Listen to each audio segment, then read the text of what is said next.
Apostle says, I come to you, I do not come to you with enticing words of men's wisdom or debates and all that. That's why other Christians get really... You see, that's why we have debates with people like the Muslims and Hindus and all that debates, and they think they actually believe that what they are saying makes sense and can actually rival what Christians have to say. There's a problem. And the reason why they actually think that it is possible for their information, which is half-baked, to actually rival Christianity, is because Christians are so used to not using power. Because the Lord just says, you can't deal with debates. That's how it was made. Because this information some of it is esoteric. Which means you need to actually journey and sit down and uncover the secrets. Which means if I tell you some deep stuff and you're not a Christian, all of it sounds like just like crazy things. If I sit down here and actually tell you and describe to you what a Christian actually means, you think it's heresy. And the reason why you think it's heresy is because you're used to a powerless life and you think that no, this doesn't make sense now. But I just told you the same spirit that raised Christ from the dead is the same spirit that lives in you. So now when you are just thinking, I'm busy speaking in tongues, the Lord Jesus raised people from the dead. So what's the difference here? The difference we'll deal with it another time.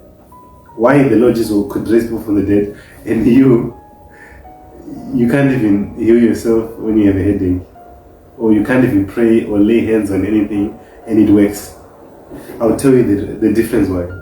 But now, by the Spirit of God, I do not come to you with enticing words of men's wisdom. You understand? So now, if you believe, and when I say believe is not necessarily like I am believing. No. Believe is like I've decided this is true. Even if you feel the pain, you continue saying, this I already believe, this is already done. If you have a test or an exam, I feel sorry for the exam.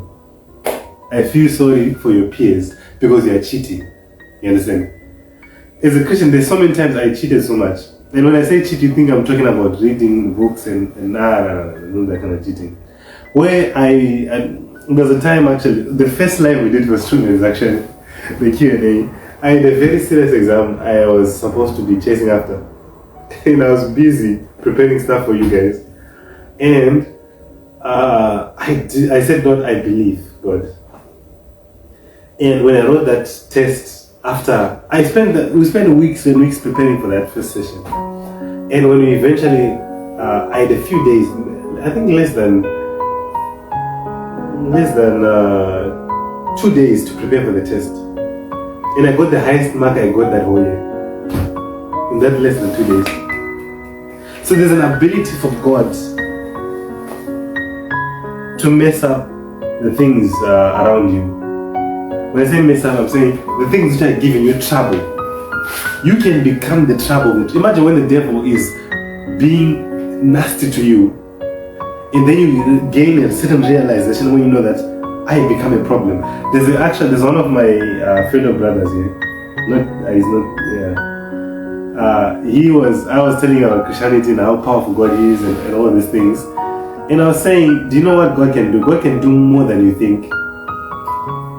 And when He does that, what happens is, it is possible for your friends who are not even Christians, who are busy studying and working at it, it is possible for you to even surpass them. Guess what happened? His testimony was, he actually he performed way better than them, even though they had a head start, more hours of study, better resources and all that.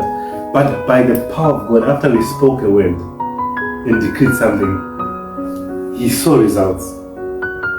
So right now, if you truly believe, you see, belief is not like, you sit down and feel like, I think I believe it, I feel it. No, it's not that. Belief is just saying, I believe this thing, it's true, I agree. And you agree with what I have told you and you understand that it's true.